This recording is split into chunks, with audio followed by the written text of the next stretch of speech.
বিসমিল্লাহির রহমানির রহিম। রব্বি ইশরাহ লি সাদরি ওয়া ইয়াসসির লি আমরি ওয়াহলুল উকদাতাম মিন লিসানি ইয়াফকাহু কওলি। আল্লাহুম্মা সাল্লি ওয়া সাল্লিম আলা নাবিয়িনা মুহাম্মদ। মহানবী হযরত মুহাম্মদ সাল্লাল্লাহু আলাইহি ওয়াসাল্লামের কয়েকটি উপদেশমূলক হাদিস। মহানবী সাল্লাল্লাহু আলাইহি ওয়াসাল্লাম বলেছেন, এই হাদিসটি আবু হুরায়রা রাদিয়াল্লাহু তাআলা আনহু থেকে বর্ণিত এবং এই হাদিসটি বুখারী এবং মুসলিমে পাওয়া যায়। মহানবী সাল্লাল্লাহু আলাইহি ওয়াসাল্লাম বলেছেন, একজন মুসলমানের উপর মুসলমানের উপরে ৫টি অধিকার রয়েছে। অপর একটি হাদিসে আসছে যে ৬টি অধিকার রয়েছে। তাহলে আমরা জানি এই ৬টি অধিকার কি, কি? ১ নম্বর, যখন সাক্ষাৎ হবে তখন একে অপরের সাথে সালাম বিনিময় করবে। ২ নম্বর হচ্ছে যখন দাওয়াত দিবে তখন সে দাওয়াত গ্রহণ করবে। যখন কোনো উপদেশ চাইবে তখন সে উপদেশ গ্রহণ করবে এবং সৎ উপদেশ দিবে। যখন হাঁচি দিবে তখন আলহামদুলিল্লাহ বলবে এবং অপরজন ইয়ারহামুকাল্লাহ বলে তার উত্তর দিবে। যখন অসুস্থ হবে তখন একজন মুসলমান আরেকজন মুসলমানকে দেখতে যাবে এবং একজন মুসলমান যদি মৃত্যুবরণ করে তখন তার জানাজায় অন্য মুসলমান উপস্থিত হবে। ৬ নম্বর। অর্থাৎ এই ৬টি উপদেশ। তাহলে আমরা এই ৬টি উপদেশকে মনে রাখার চেষ্টা করি। আমরা যখন একজন মুসলমানকে দেখব, সালাম দিব। আমাদের দেশে কিন্তু একটা ট্রেন্ড আছে যে একটা অফিসে বড় একজন কর্মকর্তা আছে, সে কিন্তু একজন ছোট কর্মচারীকে সালাম দেয় না। একজন শিক্ষক কিন্তু তার ছাত্রকে সালাম দেয় না, বরং ছাত্র শিক্ষককে সালাম দেয়। কিন্তু শিক্ষক সালাম দিলে যেন শিক্ষকের মর্যাদা কমে যাবে। বড় অফিসার যদি তার পিয়নকে সালাম দেয় তার যেন মর্যাদা কমে যাবে। এরকম একটা চিন্তাভাবনা আমাদের দেশে আছে। একজন পিয়ন যদি একজন বড় অফিসারকে সালাম দেয়, সে সাধারণত উত্তর দেয় না। উত্তর দিলে তার সম্মান কমে যাবে। কিন্তু রাসূল সাল্লাল্লাহু আলাইহি ওয়াসাল্লাম বলছেন যে একজন মুসলমান আরেকজন মুসলমানের সাথে যখন দেখা হবে তখন সে সালাম বিনিময় করবে এবং এই সালামের উত্তর পাওয়াটা একজন মুসলমানের অধিকার। আমরা সেই অধিকার থেকে কিন্তু একজন মুসলমান আরেকজন মুসলমানকে বঞ্চিত করছি। আমরা ভাগ করে ফেলেছি যে কে বড়লোক, কে ধনী, কে সমাজে উঁচু জায়গায় আছে, কে নিচু জায়গায় আছে। তাহলে যে নিচু জায়গায় আছে সেই শুধু সালাম দেবে, আর উঁচু জায়গায় আছে সে সালাম দিবে না। কিন্তু এটা তো ইসলামের শিক্ষা নয়। ইসলামের শিক্ষা হচ্ছে আমরা সবাই সবাইকে সালাম দেব। আপনি আপনার বাসায় যে যারা কাজ করে, গৃহ পরিচারিকা বলেন, ড্রাইভার বলেন, দারোয়ান বলেন, তাদেরকে কি সালাম দেন? বা আপনি একটা রিক্সায় যখন ওঠেন, সিএনজিতে ওঠেন, তাদেরকে কি সালাম দেন? এটা আমাদের সবাইকে নিজেদের প্রশ্ন করতে হবে যে আমরা এই ডিসক্রিমিনেশন গুলা করব না, সবাইকে আমরা সালাম দিব। কারণ এটা রাসূল সাল্লাল্লাহু আলাইহি ওয়াসাল্লামের শিক্ষা। কত সুন্দর একটা কথা, সালাম তোমার উপরে বা আপনার উপরে শান্তি বর্ষিত হোক, আল্লাহ তাআলা আপনার উপরে শান্তি বর্ষণ করুক। এত সুন্দর দোয়া তো আর কিছু হতে পারে না। তাহলে আমরা সবাইকে সালাম দেওয়ার চেষ্টা করব। ২ নম্বর হচ্ছে যে যখন দাওয়াত দিবে তখন আমরা দাওয়াত গ্রহণ করব। যেই দাওয়াত দিক না কেন, একজন মুসলমান আরেকজন মুসলমানকে যদি দাওয়াত দেয়, আমরা সেই দাওয়াতটা গ্রহণ করার চেষ্টা করব ইনশাআল্লাহ। এটা রাসূল সাল্লাল্লাহু আলাইহি ওয়াসাল্লামের সুন্নত। এমনকি একজন ইহুদি মহিলা রাসূল সাল্লাল্লাহু আলাইহি ওয়াসাল্লামকে দাওয়াত দিয়ে বিষ খাইয়ে দিয়েছিলেন। তারপরে রাসূল সাল্লাল্লাহু আলাইহি ওয়াসাল্লাম একজন ইহুদির দাওয়াতও কিন্তু গ্রহণ করেছিল। এবং যখন একজন মুসলমান আরেকজনের কাছে কোনো উপদেশ চাইবে, তখন তাকে সৎ উপদেশ দিতে হবে। আপনার কাছে যদি কেউ পরামর্শ চায়, আপনি সবচাইতে বেস্ট পরামর্শ তাকে দিবেন। এটা চিন্তা করবেন না যে ওকে যদি আমি একটা ভালো পরামর্শ দেই, ও যদি একটা ভালো কিছু করে ফেলে তাহলে তো বিপদ। তাহলে ওকে বিপদে ফেলানোর জন্য আমি একটা খারাপ পরামর্শ দিব। যেটা অনেক সময় আমাদের দেশে দেখা যায়। এটা আমরা না করি। কারণ রাসূল সাল্লাল্লাহু আলাইহি ওয়াসাল্লাম বলছেন সৎ পরামর্শ দেওয়ার জন্য। যখন কেউ হাঁচি দিবে তখন অবশ্যই আলহামদুলিল্লাহ বলবে এবং তার উত্তরে ইয়ারহামুকাল্লাহ বলতে হবে। যখন কেউ অসুস্থ হবে তখন তাকে দেখতে যেতে হবে। এটা একটা খুব সুন্দর একটা সুন্নত। আমাদের দেশে যারা চিকিৎসা পেশার সাথে জড়িত আছেন, ডাক্তার, নার্স, তারা কিন্তু এই আমলটা করে অনেক নেকি হাসিল করতে পারে। তাদের হসপিটালে সবসময় তারা রোগী দেখে এবং এই রোগী দেখাটা যদি তারা ইবাদত হিসেবে গ্রহণ করে, আল্লাহর উদ্দেশ্যে আল্লাহর সন্তুষ্টি লাভের জন্য যদি তারা রোগী দেখে, তারা অশেষ অনেক নেকি হাসিল করতে পারে ইনশাআল্লাহ। কারণ একজন অসুস্থ রোগী দেখতে যাওয়ার বরকত অনেক। এবং একজন মুসলমান যখন মৃত্যুবরণ করে তখন তার জানাজায় উপস্থিত হতে হবে। এটা তার অধিকার। তাহলে এই একজন মুসলমানের উপর আরেকজন মুসলমানের কি অধিকার আছে এটা আমরা জানবো এবং ইনশাআল্লাহ এর উপরে আমরা চর্চা করার চেষ্টা করব। আরেকটি হাদিসে আসছে, বারা ইবনে আজিব রাদিয়াল্লাহু তাআলা আনহু বলেন, রাসূল সাল্লাল্লাহু আলাইহি ওয়াসাল্লাম আমাদের ৭টি বিষয়ের আদেশ দিয়েছেন। এই ৭টি বিষয়ে নিষেধ করেছেন। তাহলে ৭টি বিষয়ে উনি আদেশ দিয়েছেন, ৭টি বিষয়ে নিষেধ করেছেন। কি আদেশ করেছেন? আমাদেরকে বলছেন রুগী দেখা, জানাজার পেছনে চলা, হাঁচি দাতা আলহামদুলিল্লাহ বললে ইয়ার হামুকাল্লাহ বলা, শপথকারের প্রতিজ্ঞা পূরণ করা,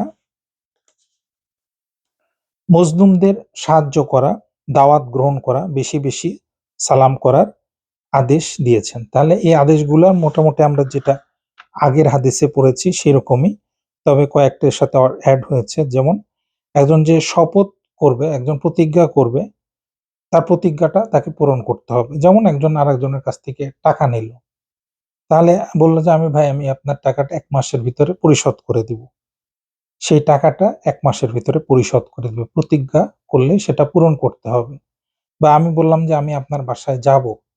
তাহলে আমি যদি বলি যে যাব, তার মানে আমি যাব, যাওয়া উচিত এবং এই গেলে আমার প্রতিজ্ঞা পূরণ হলো। তাহলে একজন মুসলমান আরেকজন মুসলমানের প্রতিজ্ঞা পূরণ করবে। এবং মজলুম ব্যক্তি যে নির্যাতিত তাকে সাহায্য করতে হবে। দেখেন এখন বর্তমান বিশ্বে মুসলমানরা নির্যাতিত। ফিলিস্তিনে, গাজায় হাজার মুসলমান মারা যাচ্ছে। তাদেরকে সাহায্য করতে হবে।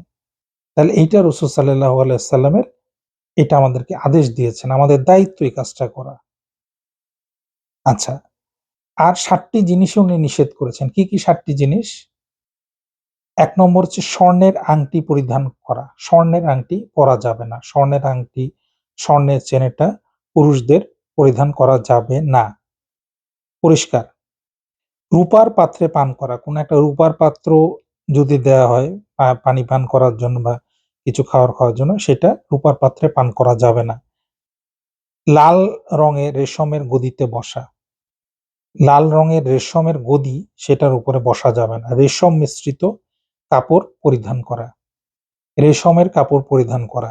এটা রাসূল সাল্লাল্লাহু আলাইহি ওয়াসাল্লাম নিষেধ করেছেন। আরো ৩ প্রকারের রেশমি বস্ত্র, হারির, ইস্তাবরাক, দিবাজ ব্যবহার এবং দিবাজ ব্যবহার করতে নিষেধ করেছেন। হাদিসটি বুখারী এবং মুসলিমে এসেছে। অর্থাৎ এগুলো হচ্ছে যে আমাদের অতিরিক্ত শো অফ করা, অতিরিক্ত বিলাসিতা, স্বর্ণের আংটির ব্যবহার, রূপার পাত্রে পান করা, রেশমি কাপড় পরা, রেশমি গদিতে বসা, এই ধরনের কাজগুলি আমাদের পরিহার করতে হবে এবং রাসূল সাল্লাল্লাহু আলাইহি ওয়াসাল্লাম এই কাজগুলি করতে আমাদেরকে নিষেধ করেছেন। আরেকটি হাদিস, শেষ হাদিস, ইবনে উমর রাদিয়াল্লাহু তাআলা আনহু বলেন, এক মুসলমান, রাসূল সাল্লাল্লাহু আলাইহি ওয়াসাল্লাম বলেছেন, এক মুসলমান অপর মুসলমানের ভাই। সে না তার উপরে জুলুম করতে পারে, সে না তাকে শত্রুর হাতে সোপর্দ করতে পারে।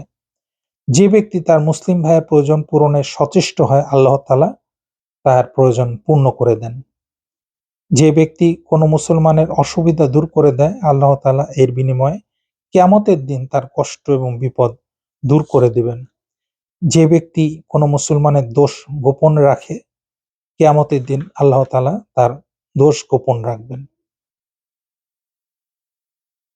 ঠিক এরকমই আরেকটা হাদিস আসছে, যেখানে রাসূল সাল্লাল্লাহু আলাইহি ওয়াসাল্লাম বলছেন, যে ব্যক্তি কোনো মুসলমান দুনিয়ার কোনো দুঃখ কষ্ট দূর করবে, আল্লাহ তাআলা কিয়ামতের দিন তার দুঃখ দূর করে দিবেন। যে ব্যক্তি কোনো অভাবীর অভাব দূর করবে, আল্লাহ তাআলা দুনিয়া এবং আখিরাতে তার দুঃখ দূর করবেন। যে ব্যক্তি কোনো মুসলমানের দোষ গোপন করবে, আল্লাহ তাআলা কিয়ামতের দিন তার দোষ গোপন করবেন। যে ব্যক্তি তার মুসলিম ভাইয়ের প্রয়োজন পূরণ করবে, আল্লাহ তাআলা তার প্রয়োজন পূরণ করবেন। যে ব্যক্তি জ্ঞান অর্জন করার জন্য কোন পথ অবলম্বন করবে, আল্লাহ তাআলা এর বিনিময়ে তার বেহেশতের পথ সহজ করে দেবেন। যখন কোন একদল লোক আল্লাহ তাআলার ঘরসমূহের মধ্যে একটি ঘরে একত্রিত হয়ে আল্লাহ তাআলার কিতাব পাঠ করতে থাকে এবং পরস্পর এর আলোচনা করতে থাকে, তখন তাদের উপরে শান্তি এবং স্বস্তি নাজিল হতে থাকে। রহমত এবং প্রশান্তি তাদেরকে ঢেকে নেয়। ফেরেশতাগণ তাদেরকে বেষ্টন করে নেন এবং আল্লাহ তাআলা তার সামনে উপস্থিতদের কাছে তাদের কথা উল্লেখ করেন। বস্তুত যার কার্যকলাপ তাকে পিছিয়ে দেয়, তার বংশমর্যাদা তাকে আগিয়ে দিতে পারে না। হাদিসটি এসেছে মুসলিম শরীফে। রাসূল সাল্লাল্লাহু আলাইহি ওয়াসাল্লামের অসাধারণ একটি হাদিস। রাসূল সাল্লাল্লাহু আলাইহি ওয়াসাল্লাম বলছেন যে, একজন মুসলমান আরেকজন মুসলমানের ভাই। অতএব একজন ভাই, একজন মুসলমান আরেকজন মুসলমানের উপরে কখনো কিন্তু জুলুম করতে পারে না, তাকে কষ্ট দিতে পারে না। একজন মুসলমান তার ভাইকে শত্রুর হাতে তুলে দিতে পারে না, এবং একজন মুসলমান তার যদি কোনো প্রয়োজন হয় তাহলে আরেকজন মুসলমান তার প্রয়োজন পূর্ণ করে দিবে। তাহলে আল্লাহ তাআলাও তার প্রয়োজনগুলো পূর্ণ করে দিবেন, তার অসুবিধাগুলো দূর করে দিবেন। কোনো মুসলমান যদি অপর মুসলমানের দোষ গোপন করে, আল্লাহ তাআলা কিয়ামতের দিন তার দোষ গোপন করবেন। কোনো মুসলমান তার দুনিয়ার দুঃখ কষ্ট যদি আরেকজন মুসলমান দূর করে, কিয়ামতের দিন আল্লাহ তাআলা তার দুঃখ কষ্ট দূর করে দিবেন। কোনো অভাব যদি আরেকজন ব্যক্তি দূর করে দেয়, তাহলে দুনিয়া এবং আখিরাতে আল্লাহ তাআলা তার সকল দুঃখ দূর করে দিবেন। এইভাবে আমরা একজন মুসলমান আরেকজন মুসলমানের সকল সমস্যাতে আমরা যদি এগিয়ে আসি, সাহায্য করি, তার অভাব দূর করি, তার দুঃখ কষ্ট দূর করি, তার দোষ ত্রুটিগুলাকে যদি আমরা গোপন করি, তাহলে আল্লাহ তাআলাও আমাদেরকে সেইভাবে সাহায্য করবেন। এবং যে ব্যক্তি জ্ঞান অর্জন করার উদ্দেশ্যে কোনো পথ অবলম্বন করবে, আল্লাহ তাআলা এর বিনিময়ে তার বেহেশতের পথ সহজ করে দিবেন। জ্ঞান অর্জনের গুরুত্ব। যদি জ্ঞান অর্জনের জন্য কোনো মানুষ পথ অবলম্বন করে, তার জন্য বেহেশতের পথ আল্লাহ তাআলা সহজ করে দিবেন। এবং যখন একদল মানুষ একটি ঘরে একত্রিত আল্লাহর কিতাব পাঠ করে এবং পরস্পর আলোচনা করে, তাদের উপরে শাস্তি এবং স্বস্তি নাজিল হতে থাকে। রহমত এবং প্রশান্তি তাদেরকে ঢেকে দেয়। ফেরেশতাগণ তাদেরকে বেষ্টন করে নেন।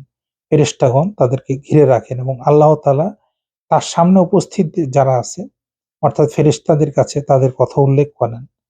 বস্তুত যার কার্যকলাপ তাকে পিছিয়ে দেয়, তার বংশমর্যাদা তাকে আগিয়ে দিতে পারে না। অর্থাৎ একজন মানুষের অনেক বড় বংশমর্যাদা থাকতে পারে, কিন্তু তার কার্যকলাপ যদি খারাপ হয়, তার বংশমর্যাদা দিয়ে সে আগায় যেতে পারবে না, আল্লাহর কাছে প্রিয় হতে পারবে না। তাহলে এই হাদিসগুলো আমরা শিখলাম। ইনশাআল্লাহ এই হাদিসগুলোর উপরে আমরা চর্চা করার চেষ্টা করি। রাসূল সাল্লাল্লাহু আলাইহি ওয়াসাল্লামের সুন্নাতকে অনুসরণ করার চেষ্টা করি। আল্লাহ রাব্বুল আলামিন আমাদেরকে তৌফিক দান করুন। আসসালামু আলাইকুম ওয়া রাহমাতুল্লাহি ওয়া বারাকাতুহু।